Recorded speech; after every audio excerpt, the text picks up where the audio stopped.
курмандык акчасы жетип туруп сойбосо биздин намаз окуй турган жерибизге келбей эле койгула дейт. Бул оор хадис. Я Кытайдан келгенмин. Салам. Кытайский бала. Мындай 400 миңге чейин азыр базардын алдыгы өгүздөр ушулар экен. 400 миңге чейин союш керек. Кой канча болду акелер? 1,5 болду. Машалла. Ya alganmın. Алгансыз. Üstüne verse ketti. Канча берсе бересем. Канча болду? 30'da. Алла кабыл кылсын. Бардыгы курмандыкка жарай турган деңгээлде. 1 жаш, жандан чоңураак, жандан бир аз кичинераак. Азыр биз мал базардабыз. Ош шаарына караштуу. Бул базарда келип силерге тартуубуздун себеби жакында курман айт келатат. Койлорду, уйду, өгүздү курмандыкка чалып, эттерин эхсан кылып, муктаж адамдарга таркатканга чоң бир жөрөлгө бар мусулмандарда. Бул курман айтта курмандык кылыш. Мында колдон келишинче жакшы, татыктуу, бычакка жарамдуу, мисалы койлор эң кеми 6-7 айдан жогору болуш керек, эттүү болсочу. 1 жаштуусу жакшы. Эгерде семиз болгон болсо, ошончо сыдагы ылайык келет. Ал эми уйдуку эң кеми 2 жаш болуш керек. Эгер эттүү болгон болсо, бир аз 1-2 ай кичине болсо деле болот. Андан жогоркусу канча чоң болсо дагы болот. Анан майып болбогон, чолок болгон, оорубаган, ден соолугу жакшыны союш керек. Азыр сиздерге иншалла курман айтта кой мал алгандардын иншалла бир өкүмдөр менен бирге базарды көрсөтөбүз сиздергечи. Кандай уйларды алыш керек, кандай койлорду союш керек, кулагы кесилген болобу, бут аймалган болобу, ошолорду бир сыра түшүндүрөбүз. Koylar mınası 20 min, anası 14 de otam. Бул курмандыкка ала турган койлор экен да. Наркысы жарабай калабы? Narkısı jarayt, berkisi jarayt, mınası jarayt. Narkısı hali 1 yaş bolulek de 4 aylık em oldu da. Mınası jarayt kurban kavla kalasa. Баалар канчадан? 40'tan da otağız. Ne bu? Микрофон болчу. Биз жанатан бери койлордун эң алдын тартайлы издеп келатабыз да. Почти сиздин базарда алдынан катарында экен. Болор канча мунун? Болор баасы. Olur basışı 35'ten bolsa veriyorum. Курмандык сойгонго? Kurbanlık soğunga buna kulağı yeni yok. Жок, бул деле ээн болсо деле жарайт. Ал анткени бул ээн кемчилдик үчүн эмес, ээн үчүн болгон үчүн бир азы эч нерсе эмес да. Ошого коркпой сата бересиздер. болбосун деп калышат да базарда. Мейли ал адамдын талабы жараша, бирок жарай берет алысы дагычы. Мейизде болуп турат. Курмандык сойгонго мындай деңгээлде базардын алдыңкы катарындагы койлорду сойгон жакшыраак. Анткени Ибрахим Адам алейхисаламдын 2 баласы курбандык кылды. Бирөөсү эң жакшы койду алып келип койду, Аллах Таала кабыл кылды. Экинчиси өзүнүн колундагы нерсенин эң начарын кылды, кабыл кылбады. Ошондуктан мына базар стандартында 20 миң, 18 миң деген койлор бар го, ошого эле чаба бербестен муну алыш керек. Насип кылса дагы болсо дагы апчың муну саткандан кийин дагычы. Анткени ким Аллага жага турган деңгээлде эң жакшысын алып чыгып туруп сое турган болсо, кабыл болушуна өтө мындай себептери көп болуп эсептелинет. Пайгамбарыбыз саллаллаху алейхи ва саллям курмандык 63 төө сойгон. 63 төөнүн 60 канчасын өзү сойгондагы калганын Али радыйаллаху анху айткан, сен сойгон. Бир адам 63 төө сойгон. Анан уй же болсо өгүздү сое турган болмосо 7 адам биригип союш керек, бирок бир адам өзү эле 60 канча уйду союп койсо да жакшы болот. Канча көп союлгон болсо, ошончолук Аллах Таалага жакын дейт. Мына 20 кем бар ака. Мына 20 кем бар. Калгандарычы? Налар 16дан, налар 15тен. Курмандыкка эми сурашытабы же бакканга сурашатабы? Наларды бакканы, налар союшка боло берет. Налар деген бага. 6 айлыктар да булар, а? Налар 6 айдан, 6 айга жетелектер сал 1-2 ай бар да багат да. Анан кийин соят.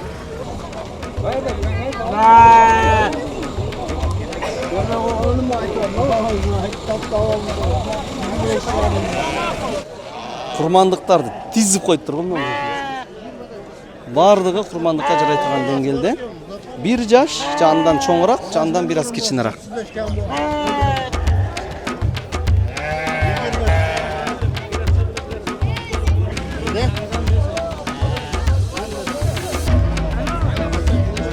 Канча килограмм чыгат эт? 70-60 чыгат.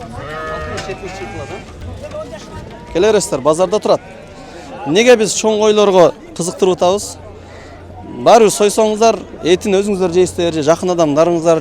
Бирок ибадаттын жакшыраак болушуна, Аллах кабыл кылышына мындай көп себеп боло турган койлор мындай койлор ушундай, чоң койлор. Ошого акчанын көзүн карабастан болушунча ден соолугу сак, жашы мындайча айтканда эти катыбаган жана семиз ушундай койлорду алыңыздар. Ушул биздин шариятыбыздын талап кылган эң сооптуу мустахаб амалдардан.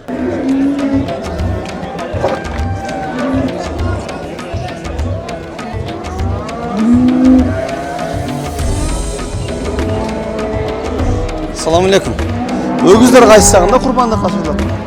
О, нар жак.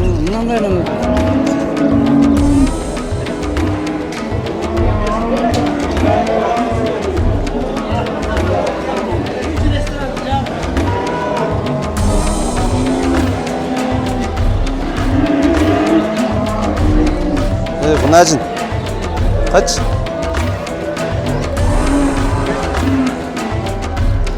Biz mal bazardabız. Kurban ayt келе атат. Uydu, өгүздү бычакка жарамдыны. 7 адам биригип туруп сойгон болсо, 7 адамдын курмандыгына өтөт. Аны дагы жакшырагын, семизирагын, баалуурагын сойгон сооптуураак. Бирок ушул өгүздүн же болбосо уй сое турган болсо эң кеми 2 жаш болуш керек, эт туурак болуш керек. Азыр могу биз өгүздөрдүн арасында турабыз. Ушулар азыр курмандыкка жарай турган деңгээлдеги өгүздөр атайын багылып, этке даярдалганчы. Азыркы учурда кой сойгон жакшыбы же уй сойгон жакшыбы дегенде кайсы учур болсо дагы муктаждарга пайдасы тие турган деңгээлде, эл пайдалана турган деңгээлде сойгон жакшыраак. Уй сойгондо жакшыраак жагы эми бул алымдардын сөздөрүнүн арасында жакшыраак деп эсептелгенде, азыр уй сойгон адамдыкы көбүрөөк этти көбүрөөк берет. Көбүрөөк адамдарга таркай турган болуп эсептелет. Анан этин бардык эле адамдар жейт. Айрыкча азыр давление оорусу бар, башка болуп атканда көбү кой жебей калып атат да. Ошого муктаж үй бүлөлөрүндө ошондой кой жебегендер болуп калбаштыгы үчүн кымбатыраак болсо дагы уйду сойгон сооптуураак эсептелет. Баалар канча болуп атат? Mana men aldım 113,5 ga. Aka 170'dan bol aka. Бул сага караштыбы? Жоқ aka не, өзüm bol. Мына өгүз экен, а? Menga 113,5 ga oldu.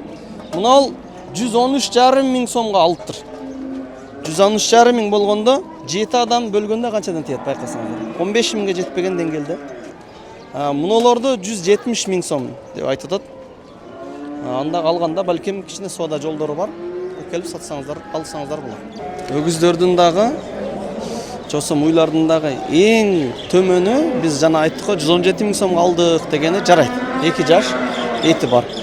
Анан жогоркусу мына жерден башталат. Мыналар эми орточо средний деген ба. Ушуну алып курмандыкка иншалла сойсо болот. Курмандыктын өгүздөр экен да сизге карайбы? Канчадан болду булар? Аркылда Мыналар кайсыдан алдыңыз? 333 болду Экөөбү? 66 ярымдан болду. 166 жарым. Мынау малlar 150'den болду чö.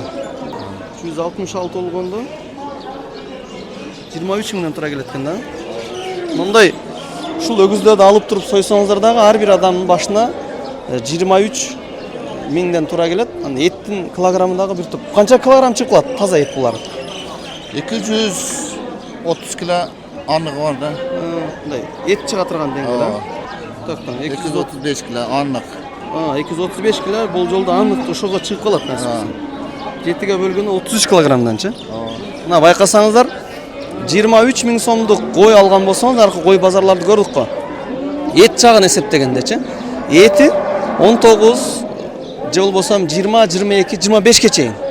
Ал эми моундай өгүздөр союлгондо булар салмактуу, эти дагы жагымдуу. Бул ар бир адам 33 килограммдан курмандык сойгондой болот. 235 килограмм чыкканда мына өгүзчү 7 адам бөлүшкөндө 33 килограммдан этти бөлүшүп алып барып муктаждарга таркатып турган. Анан азыр ылдыйда көрсөт андан дагы чоң өгүздөр бар. Мүмкүн болсо ар бир адам бир 350 же 400 килограмм чыга турган өгүздү союп, ар бир адам 50-60 килограммга чейин муктаждарга эт таркаткан болмосо, нур үстүндө нур болот экен. Бул канча? 139 koyga. 139га бересиз. Yok, alganmın, satamın. Qarab sura berесиң deň, ha? Ögüz Üstüne eкен. bas öyle. Нормально eкен. 2 yaşa. 2 жашта eкен. Qurbanlıqqa жарайт. Yarayt. 139 Ya algam ben. alğansız. Üstüne verse ketti. Qancha berse beresen? Ve sağlam 41'ge vermedim. 2000 Endi bir 40'a berip araman endi keçki bazar. 1000 so'm qo'shsanglar berib qo'ydim, ha? 1000 so'm qo'shsa berib. Mayli, Alloh bozoringizni bersin. So'm ekan. Ögüz qanchadan bo'ldi aka ögüz? Bası. 170 mümkün. Men qo'y so'yboym, uy so'yam degan adam. Janağı eng minimum 110 ming, 120 mingden baştalып, bunday 400 mingge çeyin. Hazır bazardan aldığı ögüzler uşular ekan, 400 mingge çeyin soyuş kerek. Anan жақшырагы eng qimmatын soygan жақшырақ. Anken al ko'proq et bo'ladi, shirinroq bo'ladi inshaalloh. Qancha bo'lib satıldı al? 600 ming. Maşallah. Mına jigit aytqандай, 1 saat murda bir ögüz satılıp tur 600 ming so'mdukçu. Nasip qılıp ümit qılabыз ошол qurbanlıqqa ketdi. Hazır bağların bir sıra gördüңүздөр, bağları ortaço. Qaysını soygan жақшыракты да айттык. Болушунча сemiz bağlını soyуңуздар. Аллах Таала кабыл кылышына жақшырақ себептер бар. Анан ушул жерде саткан соодагерлер, же болсо атайын курбан айтта алып чыгып малымы, койуму сатам дегендер атайын Аллахтын майрамына карап элден бааны көтөрүп мурдагыдан караган. Ошол эле курбан айтка жараша. Кымбат кылуу бул күнөө эсептелет. Анткени ал күнү сойгон адамдар той кылыш үчүн эмес, союп муктаж адамдарга таркатыш үчүн берешен адамдар алып соет. Ошого ал күнү өтө эле кекиртек айрылгыдай кылып эле кымбат кылып пайдаланбастан мурда кандай пайда көрсө ошондой эле сатыш керек. Мурда кандай пайда көрсө ошол күнөө эмес. Ошол расходун чыгарып, чыгымдарын чыгарып, пайданы кылсын.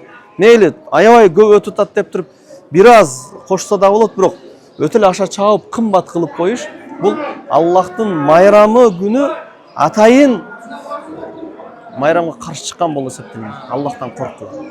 Анан курбан айт жөнүндө өзүнчө хадистер бар.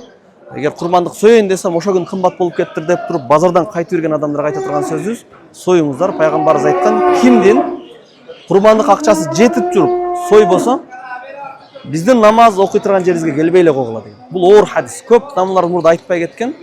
Бул бар пайгамбарыбыздын сөзү. Ким курбандыгы жетип туруп сойбосо, айт намазга барбай эле койсун. Ошондуктан күчү жеткен адам келип сойсун. Анан кымбат экен деп сойбой койбостон, мындай план чыгып калды, стройка кылайын дедим эле, машина жаңыладым дебестен, бардык иштерди коюп туруп, курбан айт күнү бул важып түрдө союлуш керек. Кимде ким курбандык чалам десе, бүгүнкү күн Зулхижжанын 1 эсептелинет, 17 май. Бүгүндөн баштап курбандык союм деген адам чачын албасын, тырнагын албасын, мурутун албасын. Качан курбандык сойгондон кийин ажылар экрандан чыккан сыяктуу чачтарын кырктырып, тырнактарын алса болот. 10 күн бою ушинтип экранда жүргөндөй чачтарын, тырнактарын албаш керек. Курбандык союм деген эркек киши. Жана ушул Зулхижжа айынын ошол Арафа күнгө чейин орозо кармоо улуу сооп эсептелинет. Аллах Таала барыңыздардын аткара турган ибадатыңыздарды кабыл кылсын. Ассаламу алейкум ва рахматуллахи ва баракатух.